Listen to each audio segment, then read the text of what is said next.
joining us. We have complete team coverage of the hurricane and its destruction.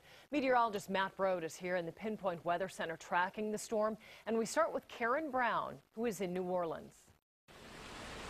It's still pretty intense here in New Orleans. We're actually inside a courtyard of a hotel to be protected from the falling debris. We took a drive around the city. Power lines are down, huge fast food signs are down, and people are pretty much staying off the streets. That is the good news. Now, further south of here, where they saw an 11-foot storm surge, things are much worse.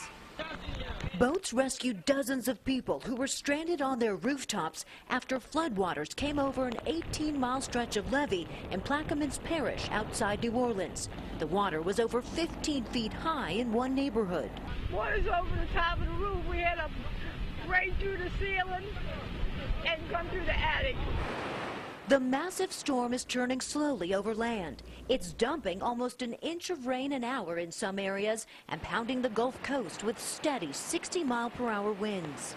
Some of the most intense weather hit New Orleans at daybreak, and they have about 3,000 of these police officers cruising the streets. They have the National Guard actually embedded with the local police officers. You see part of the convoy going by right now. They are determined to keep law and order in this city as Isaac moves through. Longtime New Orleans resident Ellis Hennikin is glad to see the show of force. I think they're doing a great job. Doing a great job. So you feel safe in this storm? Yeah, I do. It's not like Katrina. Alvin Pierre is working at a hotel in the French Quarter today. His home in a nearby neighborhood sustained damage, but he and his family are undeterred by Isaac. If you learned anything from Katrina, you just prepare yourself and you deal with it.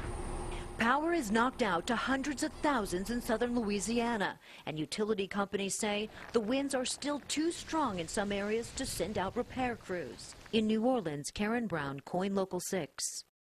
Meteorologist Matt Brode is here now tracking the storm, and we've been talking about this, maybe 1.5 feet of rain because it's moving so slowly. Exactly. When these storms only move at about 5 to 10 miles per hour, all that rain just stays in the same spots over and over again. Let's give you the latest on Isaac right now. This is an intermediate update. We'll get another one in about an hour or two, but here it is. Top winds now at 70 miles per hour, so you know what? This is just fresh out, so this probably means it's now a tropical storm, but you know what? At that point in time, it's irrelevant because it's the rain we're worried about. Top winds still at 70 miles per hour. Here's the track, and you can see this is just throughout the next several hours. By 7 o'clock tonight, you're still getting hammered with plenty of heavy rains. And look at these outer bands just rotating and rotating, really bringing more rain to the same exact spots. Estimated rainfall, this is 24 hours worth of rain. Let's pick a spot right there by New Orleans, about 6 inches of rain in 24 hours. As you make your way towards Slidell, that's just about an hour to your north and to your east. Over 11 inches of rain, and let's run raincast. We can run this down in the southeast as well. And look at this, off the charts in the next 24 to 48 hours, maybe an additional 4, 6, 8 inches of rain, just depending on where those kind of feeder bands set up. So at the end of the day, maybe as much as 20 inches of rain in some spots. Meanwhile, back at home, 69, and there's the sunshine, Amy, and we're pinpointing a warm Labor Day weekend. We'll see you in a few minutes. All right.